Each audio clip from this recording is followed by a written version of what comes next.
Hello everyone, मेरा नाम ऋषभ चौहान है और मैं आईसीसी सर्टिफाइड क्रिकेट कोच हूँ।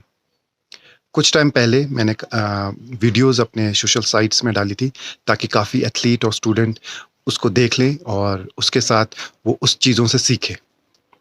लेकिन मेरे दोस्तों ने और मेरे सोशल साइट्स में मुझे काफ़ी लोगों ने बताया कि आप अगर हिंदी में अपनी वीडियोस डालेंगे तो वो काफ़ी लोगों और काफ़ी एथलीट्स और स्टूडेंट्स को अच्छी तरह समझ आएगी। तो आज मैं आपको अपने टॉपिक्स को हिंदी में समझाता हूँ।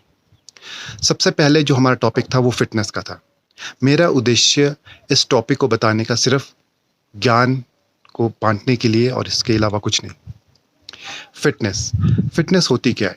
हर एक व्यक्ति द्वारा फ़िटनेस अलग प्रकार की होती है। छोटे बच्चों के लिए जिम जाना, एरोबिक क्लास जाना या कोई भी फ़िटनेस ट्रेनिंग क्लास जाना फ़िटनेस रहती है। बड़ों के लिए योगा करना, मॉर्निंग वॉक करना, मेडिटेशन करना, ये फ़िटनेस रहती है। पर स्पोर्ट्स फ़िटनेस बिल्कुल अलग रहती है। किसी भी एथलीट को स्पेसिफ़िक स्पोर्ट फ़िटनेस करनी चाहिए अगर उसने अपने परफॉर्मेंस और अपने गेम को इम्प्रूव करना है, उसको काफ़ी अच्छा बढ़ाना है, तो उसके लिए काफ़ी ज़रूरी है स्पेसिफ़िक फ़िटनेस करना। अब ये फ़िटनेस होती क्या है? फ़िटनेस 3 प्रकार की रहती है। आपकी फ़िज़िकल फ़िटनेस रहती है, आपकी इमोशनल फ़िटनेस रहती है, आपकी मेंटल फ़िटनेस रहती है। फ़िज़िकल फ़िटनेस इन स्पोर्ट्स कभी भी आप किसी बच्चों को या कभी सीनियर्स को देखते हैं तो वो फ़िज़िकल फ़िटनेस में आती है। मेंटल फ़िटनेस आपका पॉज़िटिव माइंडसेट कितना अच्छा है, आप कितने पॉज़िटिव और डिटरमिन्ड है किसी भी खेल को खेलने के लिए, वो आपकी मेंटल फ़िटनेस में आती है।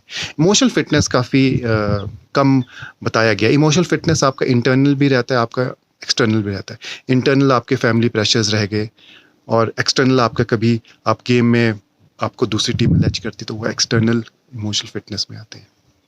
अब ये चीज़ें इम्पॉर्टेंट क्यों है? ये फ़िटनेस जो है ये इम्पॉर्टेंट क्यों है स्पोर्ट्स में? फ़िटनेस आपकी बहुत इम्पॉर्टेंट है, स्पेसिफ़िक फ़िटनेस काफ़ी ज़्यादा इम्पॉर्टेंट है। स्पेसिफ़िक फ़िटनेस के लिए आप बहुत तरीके से आप अपनी फ़िटनेस कर सकते हैं। जैसे हम देखते हैं बैडमिंटन में एक टाइम पीरियड होता है, उसमें आपको अलग टाइप की फ़िटनेस चाहिए। आपको सॉकर में अलग टाइप की फ़िटनेस चाहिए। एक रेसलर को एक अलग टाइप की फ़िटनेस चाहिए होती है। एक लॉन्ग रनर को एक अलग टाइप की फ़िटनेस चाहिए होती है। क्रिकेट में भी एक अलग टाइप की फ़िटनेस आपको चाहिए होती है।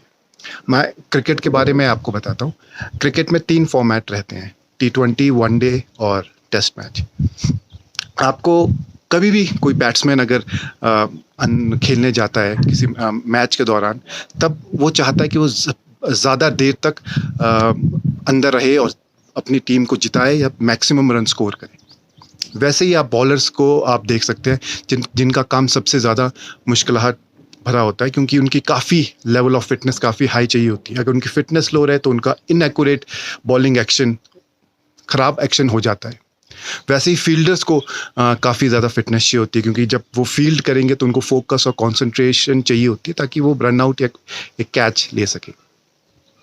अब इसको हम इम्प्रूव कैसे कर सकते हैं? हम अपनी फिटनेस को हम अलग अलग प्रकार से इम्प्रूव कर सकते हैं। क्रिकेट में हम इम्प्रूवमेंट की मैं बात करूँगा।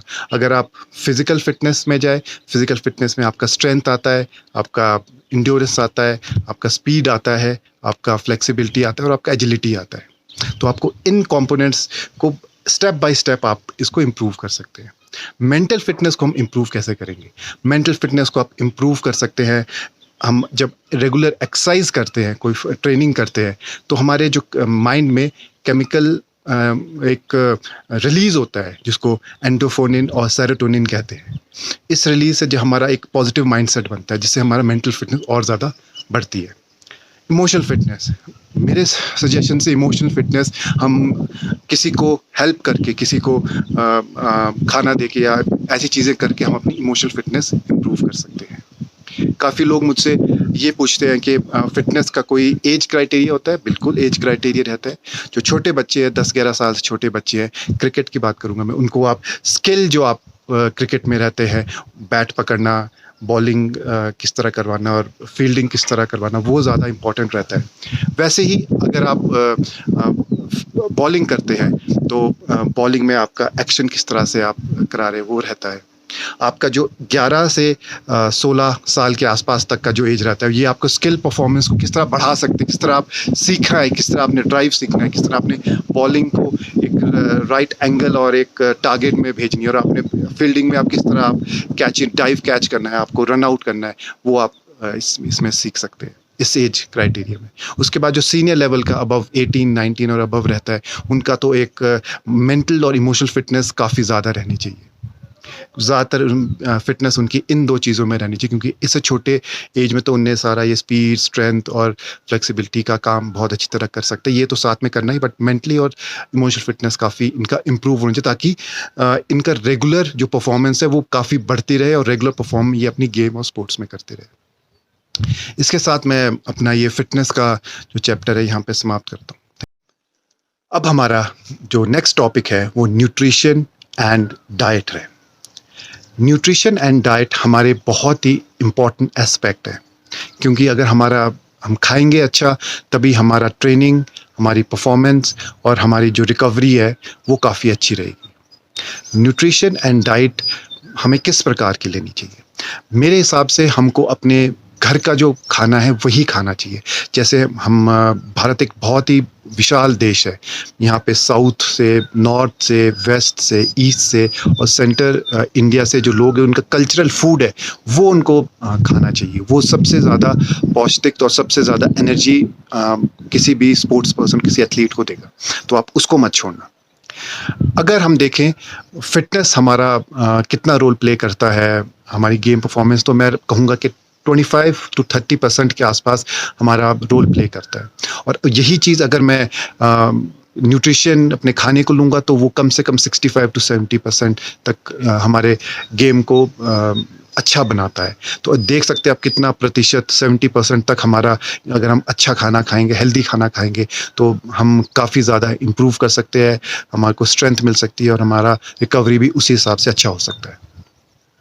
अब न्यूट्रिशन बहुत प्रकार की होती है। आप देखेंगे न्यूट्रिशन, हम कार्बोहाइड्रेट्स हमारा न्यूट्रिशन में आता है। कार्बोहाइड्रेट्स हमको एनर्जी फ्यूल का काम करता है, ये राइस, रोटी और ब्रेड में रहता है। प्रोटीन एक हमारा दूसरा न्यूट्रिशन है जो हमारा बिल्डअप मसल करता है, और साथ ही साथ ये हमको स्प्राउट से मिलता है, हमको पनीर में मिलता है, और नॉन वेज में देखें तो चिकन, मटन और फिश में मिलता है। फैट्स हम बहुत ज़्यादा ज़रूरी रहता है। फैट्स हमको मोटा नहीं बना, तो फैट्स लेना बहुत ज़्यादा ज़रूरी है, क्योंकि फैट्स अगर हम लेंगे तो हमारे जो जॉइंट्स है, चाहे नी जॉइंट्स है, चाहे वो शोल्डर जॉइंट्स है, चाहे आर्म जॉइंट है, काफ़ी ज़्यादा उसको लुब्रिकेट करता है, स्मूथ बनाता है। ये हमको घी से मिल सकता है, हमको चीज़ से मिल सकता है। उसके बाद हम विटामिन्स और मिनरल्स की बात करूँगा। विटामिन्स और मिनरल्स हमारे लिए बहुत ज़्यादा ज़रूरी है। विटामिन्स हमारे इम्यून सिस्टम को बूस्ट करता है, और साथ ही साथ ये जो फूड है उसको कन्वर्ट करने में भी काफ़ी काम करता है, और भी काफ़ी चीज़ें करता है। तो ये हमें फ्रूट्स, जो हम सारे सीजनल फ्रूट्स रहते हैं उनसे मिलता है, और साथ ही साथ जो हम वेजिटेबल्स है उनसे हमको मिनरल्स भी साथ में मिलते हैं। इसके साथ साथ पानी का एक बहुत इंपॉर्टेंट रोल प्ले करता है। अगर हम थक जाते हैं, टायर्ड हो, तो हमको पानी से हमको एकदम से बूस्टअप एनर्जी मिलती है। ये हमारे न्यूट्रिशंस के रहे। और डाइट हमारी बहुत तरह की होती है। हमारे पास वेजिटेरियन डाइट रहती है, नॉन वेजिटेरियन डाइट रहती है, लो कार्ब डाइट रहती है, आपका कीटो डाइट रहती है, आपका वीगन डाइट रहती है। इस डाइट्स को सबको छोड़ के अगर हम घर का खाना खाएं, तो मैं समझूंगा वो सबसे अच्छा हमारे लिए अच्छा रहेगा, हमारे स्पोर्ट्स और हमारे गेम्स के लिए। अब ये इम्पॉर्टेंट क्यों है? अगर हम कोई भी डाइट ले, अगर हम कोई भी न्यूट्रिशंस ले, कार्बोहाइड्रेट्स ले, हम प्रोटीन ले, फैट्स ले, विटामिन्स ले, मिनरल, हम ज़रूरी क्यों है? क्योंकि अगर आप देखेंगे आज के प्रेजेंटली टाइम में काफ़ी ज़्यादा एथलीट बहुत एफर्ट डालते हैं। चाहे वो क्रिकेट में देखिए, आप सॉकर में देखिए, कोई भी गेम और स्पोर्ट्स में देखिए, बहुत ज़्यादा एफर्ट डालते हैं। इस एफर्ट को आप रिकवर कैसे करते हैं? इस एफर्ट को आप किस तरह इम्प्रूव कैसे करते हो? वो आप इम्प्रूव इन खानों से करते हो। आपको ये डिफरेंट टाइप्स ऑफ जो खाने हैं, आपका कार्बोहाइड्रेट्स का खाना हो गया, आपका प्रोटीन का खाना हो गया, आपका फैट का खाना हो गया, विटामिन्स का हो गया, मिनरल्स का हो गया, इससे आप को इम्प्रूव कर सकते हो। तभी ये खाना बहुत इंपॉर्टेंट रहता है हमारे स्पोर्ट्स पर्सन के लिए और एथलीट के लिए। अब हम इसको इम्प्रूव कैसे कर सकते हैं, न्यूट्रिशन और डाइट को हम किस तरह बढ़ा सकते हैं, मैं उसके बारे में आपको बताऊंगा। अगर हम ब्रेकफास्ट में देखें, ब्रेकफास्ट में हम ब्रेड खा सकते हैं, हम जिसमें कार्बोहाइड्रेट्स रहता है, हम चपाती खा सकते हैं, उसमें भी कार्बोहाइड्रेट्स रहता है।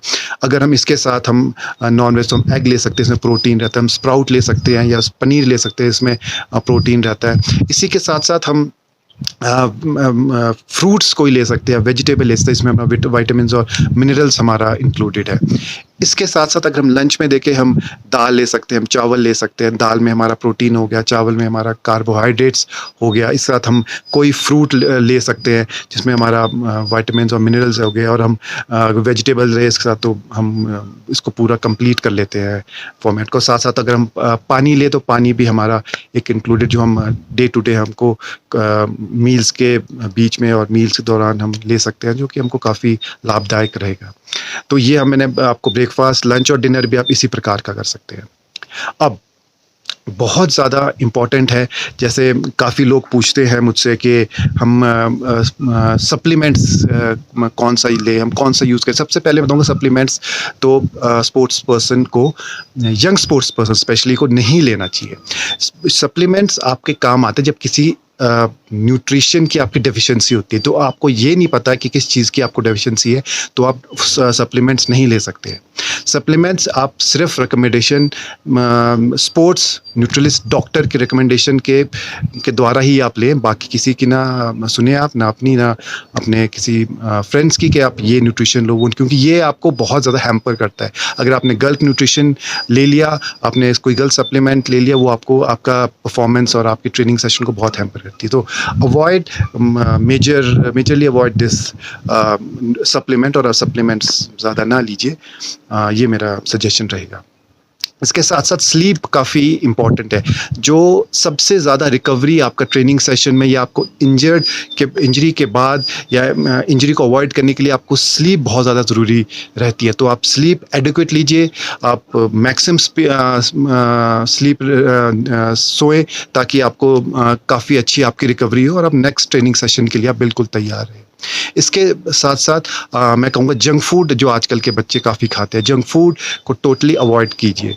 इसमें कुछ नहीं होता, इसमें आपका जो कैलोरीज होती है वो बहुत हाई होती है, कोई एनर्जी कंपोनेंट नहीं रहता है, आपको कोई एनर्जी का पदार्थ नहीं रहता है। तो आप इसको अवॉइड कीजिए, क्योंकि ये आपका सिर्फ टेस्ट और फ्लेवर, आपका टेस्ट बनाता है, क्योंकि फ्लेवर होता है तो एक टेस्ट बनाता है, और इसकी एडिक्शन भी लगती है, तो कि आप एडिक्ट करते हो और इसमें आपका पेट नहीं भरता और आपको काफ़ी ज़्यादा इंजरी के चांस ज़्यादा रहते हैं। तो ये हमारा जो दूसरा चैप्टर था, दूसरा टॉपिक था हमारा, स्पोर्ट्स इंजरी और how to prevent sports injury के बारे में बताऊंगा। इंजरी कभी भी एथलीट को कहीं पे भी हो सकती है, तो ये बहुत ज़रूरी हो जाता है कि एथलीट को अपनी इंजरी के बारे में और अपने स्पोर्ट्स से काफ़ी कॉमन इंजरी के बारे में, उसको इसके बारे में नॉलेज हो। इंजरी क्या है? कभी भी कोई चीज़ आपको लगती है तो उसको इंजरी कहते हैं। अब मैं यहाँ पे सभी इंजरी के बारे में तो नहीं, लेकिन स्पोर्ट्स की इंजरी के बारे में आपको बताऊंगा। सबसे पहले आता है कंकशन इंजरी, जो कि हेड इंजरी है। कभी भी आपको सर में लग जाती है थ्रू बॉल के द्वारा या किसी प्लेयर के द्वारा, उसको कंकशन इंजरी कहते हैं। सेकंड आता है बोन इंजरी, कभी आपको फ्रैक्चर हो जाता है, आपके जॉइंट में फ्रैक्चर हो जाता है, उसको कहते हैं बोन इंजरी। तब आता है आपका सॉफ्ट टिश्यू इंजरी, इसमें मसल इंजरी आती है, टेंडन इंजरी आ जाती है, लिगामेंट इंजरी आ जाती है। अब मसल इंजरी भी काफ़ी टाइप की होती है। आपकी मसल क्रैम्प हो गया, जो कि फटीग से होता है, डॉम्स हो गया, जो कि 1-2 दिन के बाद आपको इंजरी होती है, स्प्रेन हो गया, स्ट्रेन हो गया। तो ये इंजरीज आपको काफ़ी कॉमन होती है स्पोर्ट्स में। तो इसको आप आइसिंग के द्वारा, जो कि आप डायरेक्ट यूज़ नहीं कर सकते, आपको इनडायरेक्टली यूज़ करना पड़ेगा। आपको हाइड्रोथेरेपी के द्वारा, आप कॉन्ट्रास्ट बाथ के द्वारा आप प्रिवेंट अपनी मसल इंजरी को कर सकते हैं। इसके बाद आ जाता है आपका लिगामेंट इंजरी, ACL। ये एक नी इंजरी है, जिसका मतलब है एंटीरियर क्रूशिएट लिगामेंट। इसका जो प्रोसीजर वो काफ़ी कॉम्प्लिकेटेड है। इसके बाद जो टेंडन इंजरी है, जो ट्रैक्शन से और कंप्रेशन से इंजरी हो जाती है, जिसका सेंट्रिक जो ट्रेनिंग है उससे इसकी प्रिवेंशन हो जाती है। अब जो ये इंजरीज है, ये होती क्यों है कभी भी स्पोर्ट्स में? आप देखेंगे कभी आजकल जो सारे एथलीट है वो काफ़ी ज़्यादा एफर्ट लगाते हैं, इसी के दौरान वो अपनी बॉडी को काफ़ी ज़्यादा अपनी क्षमता से ज़्यादा यूज़ कर लेते हैं, जिससे इंजरी होती है। या कभी poor training method athlete use करते हैं, तो उससे उनको इंजरी हो जाती है। आपका जो मसल है, टेंडन है या लिगामेंट जो वीक है, उससे आपको इंजरी हो जाती है। क्रिकेट में भी अगर आप कोई बैट्समैन है, वो इतना फिट नहीं है और वो बैटिंग कर रहा है, तो उससे भी आपको बैट्समैन को इंजरी हो सकती है काफ़ी देर तक, अगर वो रनिंग करता रहे। आपको बॉलिंग में आपको इंजरी हो सकती है, अगर आपका बॉलिंग की जो टेक्निक है वो काफ़ी इनकरेक्ट है, तो उससे आपको इंजरी हो सकती है। यहाँ तक अगर आपका साइज़ का बैट नहीं है, आपको इससे इंजरी हो सकती है। आपका प्रोटेक्टिव गियर प्रॉपरली साइज़ का आपके हिसाब से नहीं है, तो उससे भी आपको इंजरी हो सकती है। अब हम इंजरी को प्रिवेंट कैसे कर सकते हैं? इंजरी को हम प्रिवेंट कर सकते हैं सबसे ज़्यादा अगर आप एडिक्वेट स्लीप लेते हैं। अगर आप एडिक्वेट रेस्ट लेते हैं, आप इंजरी को काफ़ी हद तक प्रिवेंट कर सकते हैं। इसके साथ-साथ अगर आपके करेक्ट ट्रेनिंग मेथड हो, उससे आप इंजरी को प्रिवेंट कर सकते हैं। आप अपनी बॉडी की अच्छी फिटनेस कर सकते हैं, आपको स्ट्रेंथ आपकी अच्छी हो, उससे आप इंजरी को प्रिवेंट कर सकते हैं। अगर आपका प्रोटेक्टिव गियर किसी भी स्पोर्ट्स में अगर आप प्रॉपरली पहने और साइज़ में हो, तो उससे आप इंजरी को प्रिवेंट कर सकते हैं। आज के ज़माने में हम देख सकते हैं कि टेक्नोलॉजी का काफ़ी यूज़ हो रहा है। आज के ज़माने में अगर आप देखें तो सेंसर्स एथलीट्स के डॉटेड सेंसर लगाए जाते हैं, जिससे उनको उनकी वीकनेस क्या है, उनकी स्ट्रेंथ कितनी है, वो मेजर कर सकते हैं। और उस मेजर करने से किसी भी एथलीट की जो ऑप्टिमाइज़ लेवल है, वो हम पहुँचा सकते हैं। इसके साथ-साथ आप और भी कई टेक्नीक का यूज़ कर सकते हैं। आप मोबाइल में देखिए, मोबाइल में आपके पास जो हेल्थ ऐप है, उसका आप यूज़ कर सकते हैं। आपके पास जो फ़िटनेस वॉचेज़ आप उसका भी यूज़ कर सकते हैं। तो ये इतनी ज़्यादा टेक्नोलॉजी बहुत आगे बढ़ चुकी है स्पोर्ट्स में। जो आप स्पोर्ट्स साइंस में, जो कि एक अलग एक सब्जेक्ट है, बहुत इलस्ट्रेटिव है, आप उसमें देख सकते हैं।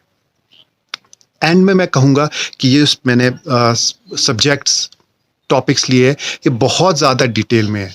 मैं सिर्फ़ अपने स्टूडेंट्स को और अपने एथलीट को ये बताना चाहूँगा कि मैं सिर्फ़ जनरल वे में आपको बता रहा हूँ, एक ब्रॉडर वे में बता रहा हूँ। डिटेल में हर एक एथलीट का सब फिटनेस, न्यूट्रिशन, इंजरी बहुत अलग है और बहुत डेप्थ में है, बहुत डिटेल में है।